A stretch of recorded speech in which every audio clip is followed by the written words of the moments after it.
Setelah sesi tanya jawab selesai, mungkin nanti pembicara pertama Dr. Meta bisa live dari Zoom meeting ini karena mungkin ada kegiatan berikutnya.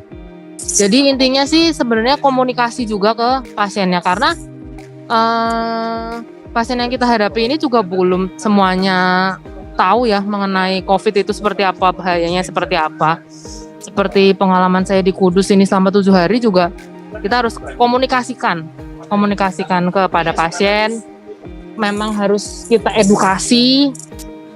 Oke, terima kasih Dr. Meta. Ini ada banyak sekali informasi baru yang menurut saya perlu disiapkan bagi rekan-rekan Polsek yang nantinya ada tempat karantina mandiri secara terpusat di kecamatan.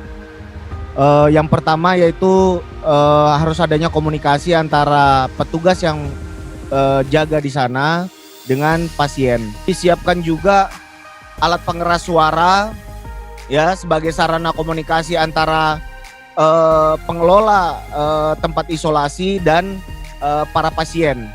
Kemudian juga yang kedua adalah masalah protokol atau SOP yang wajib dilaksanakan. Pembawa materi yang kedua adalah Dr. Edwin Jim. Rekan saya Dr. Edwin, saya sekarang kerja di Rumah Sakit Hermina Kemayoran, tetangga dengan Wisma Atlet, ya, dan juga di Rumah Sakit Royal Taruma di Grogol. Kita lihat gambar ini ya. Jadi virus corona itu banyak jenisnya, bukan hanya satu jenis, banyak jenisnya ya. Ada alfa, ada beta. Dan virus COVID ini yang menyebabkan COVID adalah tipe jenis yang beta, ya. Ini angka kejadian COVID di seluruh dunia sudah 174 juta ya, dan menyebabkan kematian 3,7 juta, angka yang besar ya.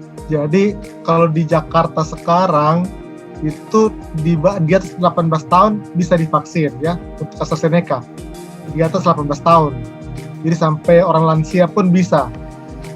Untuk di bawah 18 tahun sampai sekarang memang arahan dari Dinas Kesehatan dan Kemenkes itu memang belum.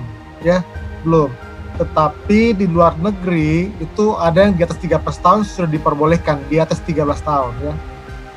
Jadi memang untuk Jakarta atau untuk Indonesia masih sementara 18 tahun ke atas. Dr. Gebi, dipersilakan Dr. Gebi.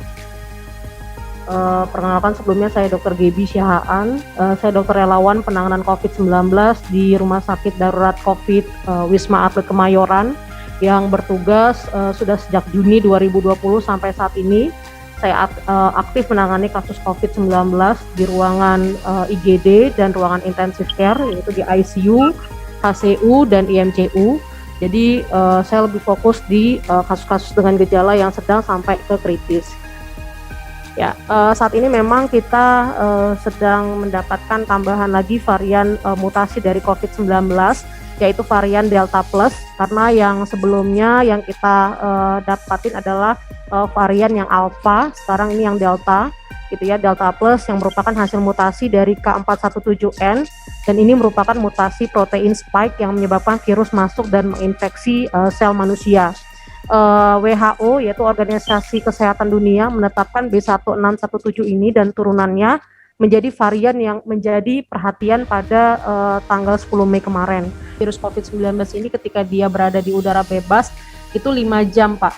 Jadi sangat memungkinkan, 5 jam bukan 5 menit, jadi sangat memungkinkan sekali ketika dalam waktu 5 jam tersebut virus tersebut masih ada menempel di alat-alat yang berada di sekitar kita atau di fisiknya pasien gitu ya, itu bisa menularkan ke kita di sekitarnya kita. Memang untuk secara langsung memang tidak Pak, tapi kan COVID ini dengan karena dia molekulnya sangat kecil, dia bisa sangat berpindah, gampang berpindah gitu, karena dia sangat kecil. Anggap aja seperti debu gitu ya, ketika kena angin ya dia bisa terbang gitu. Jadi dalam waktu 5 jam ya sangat mungkin untuk kita bisa terkena. Terkait dengan itu, untuk para Kapolsek yang areanya atau desanya atau RT-nya yang sudah terkonfirmasi zona merah, segera mengambil langkah cepat. Untuk itu, agar segera dikompulir masyarakat yang belum divaksin agar segera dilaksanakan vaksinasi. Harus segera kita maksimalkan. Mbak Intan segera koordinasikan sama Dinas Kesehatan Kabupaten, dorong vaksinnya sama nakesnya. Kirim jadwalnya. Ini juga berlaku untuk polsek lain yang dalam zona merah. Pakai toa itu keliling kalian. Suruh lurahnya atau suruh kepala desanya yang ngomong. Pak, tolong Pak, pakai masker. Ini sudah bahaya kita, udah banyak yang sakit. Kemudian yang berikutnya adalah kesiapan tim pemulasaran serta TPU cadangan. TPU yang dipersiapkan untuk pemakaman warga kalian. Segera disiapkan. Yang jelas saya akan maksimalkan dulu dapur lapangan kalian yang ada di polsek-polsek.